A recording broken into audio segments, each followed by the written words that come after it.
aloba aloba lasu langu onyolanje obangisane na matumba mongo lama staba tani. Professeur Njipanka Eloge, bonjour. Bonjour, mon cher Alioti Sheda, et merci de me recevoir. Professeur, vous êtes le coordonnateur général de l'Église évangélique du Cameroun décentralisée. Pouvez-vous présenter sommairement cette organisation? L'Église évangélique du Cameroun décentralisée, c'est en fait l'Église évangélique du Cameroun dont le système managérial des ressources humaines, financières et matérielles seront désormais gérés par la base. Nous gardons la théologie, la liturgie de l'Église évangélique du Cameroun, mais comme le système de gestion a montré beaucoup de limites et a conduit à de multiples crises et l'absence de développement de l'Église évangélique du Cameroun, nous avons donc proposé la vraie décentralisation, l'objectif étant d'améliorer les conditions de vie des ouvriers à travers un salaire harmonisé et régulier, à travers une carrière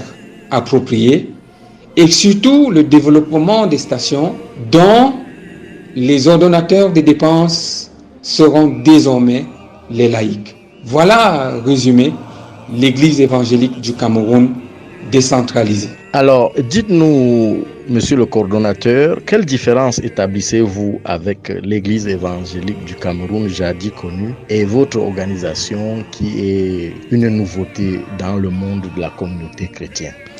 La vraie différence, c'est que la gestion matérielle, la gestion des ressources humaines, la gestion financière revient aux laïcs qui vont assurer le développement harmonieux des stations. En fait, jusqu'ici, c'était le pasteur qui était l'ordonnateur de toutes les dépenses et ça a montré des limites et a conduit à des multiples crises que nous avons vécues au sein de l'Église évangélique.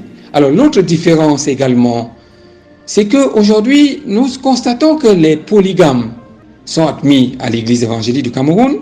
On reçoit des financements, mais on refuse qu'ils jouissent pleinement, comme les monogames, de certains actes pastoraux. Or, la Bible ne refuse pas la polygamie.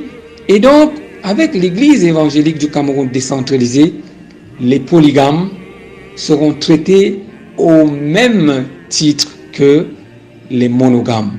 Ceci est très fondamental pour une église. Quand on essaie d'expliquer pourquoi est-ce que le christianisme est en déclin dans certaines parties du Cameroun, c'est parce que nous avons pris cette décision d'exclure les polygames.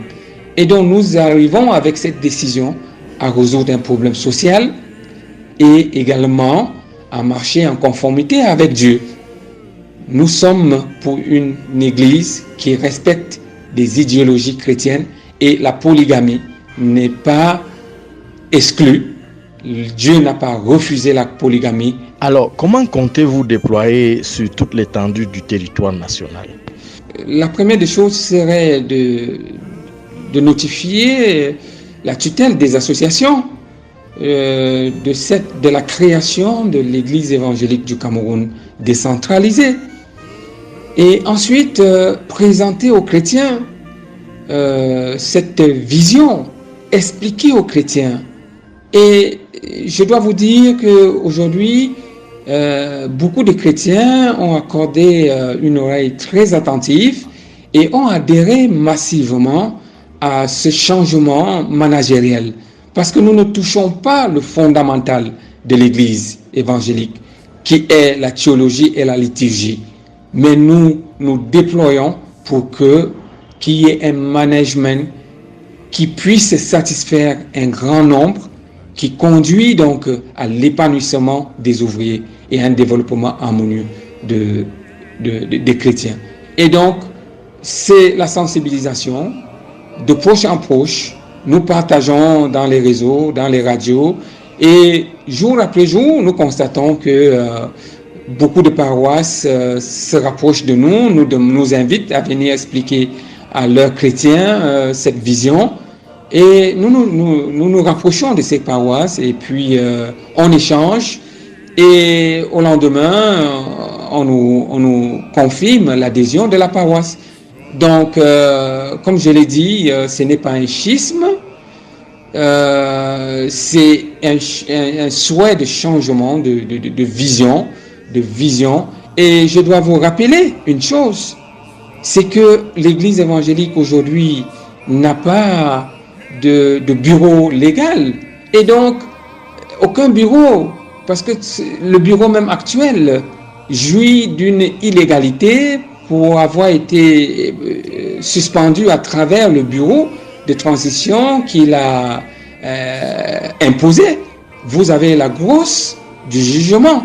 Ce qui fait donc qu'il y a une vacance, et c'est pour pallier à cette vacance au sommet de l'Église, pour ne pas laisser les chrétiens divaguer, que nous avons pensé aussi qu'il fallait mettre sur pied l'Église évangélique du Cameroun décentralisée. Pensez-vous qu'avec l'Église évangélique du Cameroun décentralisée, la paix pourra définitivement revenir et régner au sein de la communauté chrétienne? Alors nous sommes certains qu'avec l'Église évangélique du Cameroun décentralisée, la paix reviendra. Parce que imaginez-vous, lorsque les chrétiens sauront exactement ce qu'on fait avec leur argent, la paix va revenir. Lorsque les chrétiens, les pasteurs et les ouvriers qui sont dans l'arrière-pays percevront, je dois vous dire déjà, essayez d'enquêter. Vous allez trouver des ouvriers qui n'arrivent pas à avoir 20 000 francs le mois. Et donc, quand ces ouvriers vont recevoir leur salaire convenable, la paix va revenir. Lorsque les chrétiens seront, les laïcs, je dirais, seront les ordonnateurs des dépenses et veilleront au développement de leur paroisse, la paix va revenir. Et donc, tout est fait pour que l'Église évangélique du Cameroun décentralisé soit l'havre de paix. Professeur Njipanka Eloge Yanyini Mfopou, vous ne pouvez pas partir comme ça, nous ne pouvons pas nous séparer sans que vous ne nous disiez un mot sur la pandémie. Quel est l'état actuel des lieux du Covid-19, du moins en ce qui concerne votre apport sur la lutte contre cette maladie? La Covid-19 est presque contrôlée un peu partout dans le monde, y compris le Cameroun. Toutefois, la prévention reste de mise. Et en cas de contamination, pensez à prendre le Corocu que j'ai inventé et qui a conduit à l'homologation et l'autorisation à la mise sur le marché.